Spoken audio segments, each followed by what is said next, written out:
meeting. Ouch. Ouch. Yeah. I didn't try to say hi to her. I was just being polite, so I didn't want to just go up there because I knew she would probably say some arrogant thing. But it actually started online before I went to camp meeting. And the camp meeting, she just acted like I didn't exist. And so I figured, well, wow, she's stuck up.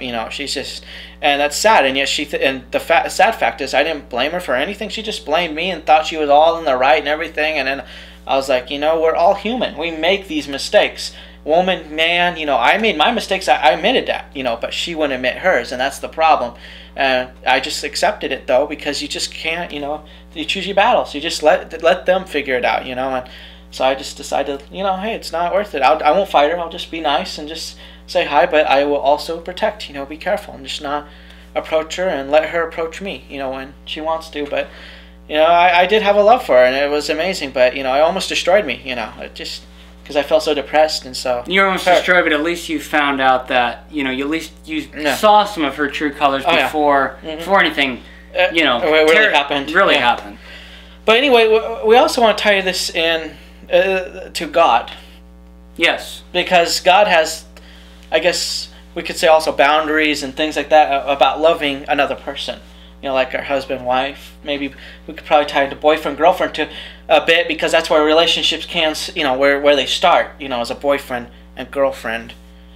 So, I guess I'll start with my text. Okay. Go into yours. The chapter, I guess. Some of the thoughts on that. Okay. So what's the text? Oh. So we can tell our viewers. Oh yes, my text comes from Colossians 3:19, and it says, "Husbands, love your wives, and be not bitter against them." And so, but I think applies to the other way too. If wives love your husbands, so because we all, like I would say, we all do stuff. And so it should be mutual. Yeah, mutual. Yeah. Well, when you get married, it's supposed to be, you're supposed to split everything.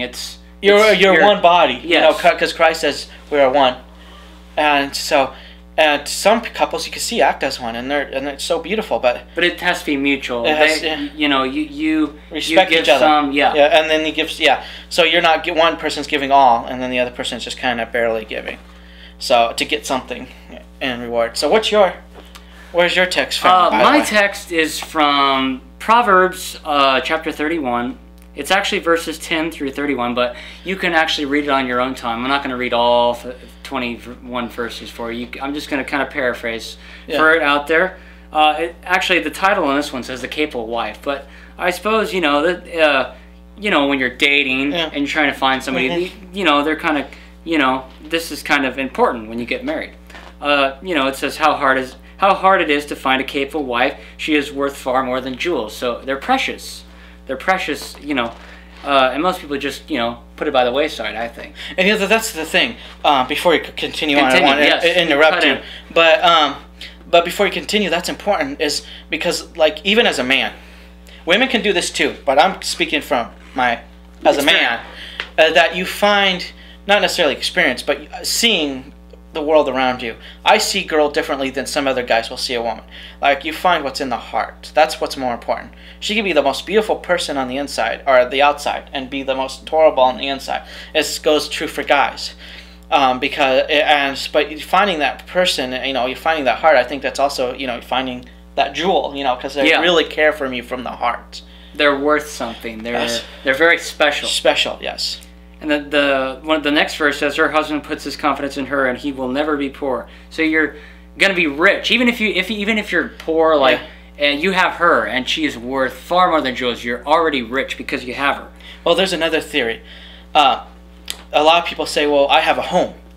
Well, that's not true. You have a house. What makes a house a home is the people inside of it. People inside. It's just like there was a saying that I just heard today in church, actually. In fact, I was amazed. It will help with this. It says, bricks and mortar build a house, but love builds a home. Mm-hmm. So that house, you'll never know. Everybody thinks, oh, we got to protect our possessions. But you never know. This house I'm in could be bulldozed. When you die, you pass away, people won't care. They bulldoze and build something else. I mean, it's a building. It's nothing. But the people who lived inside, the love that was inside of it, that's what means. That, yes, they can't take that away. That carries on to your family. Yeah. If you have kids and they have however your home is built, the kids are going to, in their home, it's going to go on and on and on. Yeah. You're molding the children for the future. And I'm going to conclude here. It says, as long as she lives, she does him good and never harm. So never harm, always good. And verses 13 through 29 go through with all the things that a woman is good for and can do well. And at the end, the very important part is, charm is deceptive and beauty disappears. So basically the outside adorning. Yeah. But a woman who honors the Lord should be praised. Give her credit for all she does. She deserves the respect of everyone. Yeah. And that, but you know, what builds a marriage is that one. See, when God created, I had this, you know, this idea, and it wasn't just an idea, but it was just the fact that when God created Eve, you know, from Adam, He created from the side of Adam. He even says it, the rib from the side of Adam. Yeah, a part of him. Yeah, a part of him, because she was to be a part of him, and he was to be a part of her. So, and he was to be on the side of her, so beside her, not in front of her, not in behind her, but beside, because they were to be one together, and they were to do things together. It's when that separation happens, when she walked away, and she did her own thing, you know, getting the fruit, and, you know, and then they both end up sinning together. That's what caused the problem, the friction.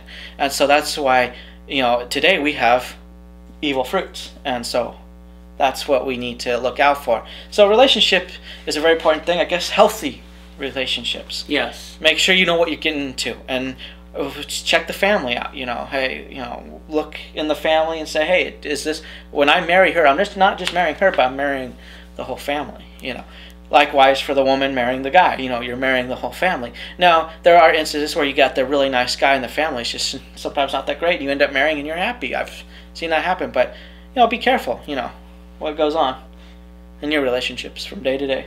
Any other things you want to add to that? No, but we'll probably talk about it, and we'll probably get into this deeper in another one of our topics. Probably on our next show. Yeah. Well, we'll eventually come back to this one. Yeah. Well, I'm Brian Harrison, and I want to tell you goodbye from Vision Home, or iHome actually Entertainment, and which has changed now. Well, Vision Home Entertainment has now changed to Harrison Media. I'm just getting used to it, and I have an ad for that saying, hey, I changed my name, so people understand. But the iHome Entertainment for YouTube, what you guys will be watching, is still the same. So don't worry, concern yourself with that. But you may see some videos that may say Harrison Media once in a while. But which is the updated company now. The name has changed to Harrison Media. Yeah, which there shouldn't be too much of that on there. Yeah. Most of the stuff that we do for YouTube is made on iHome Entertainment. So, anyways, we hope you enjoyed our show, and we hope to see you back next time on That's Life. I'm Thaddeus McCandless. And I'm Brian Harrison, and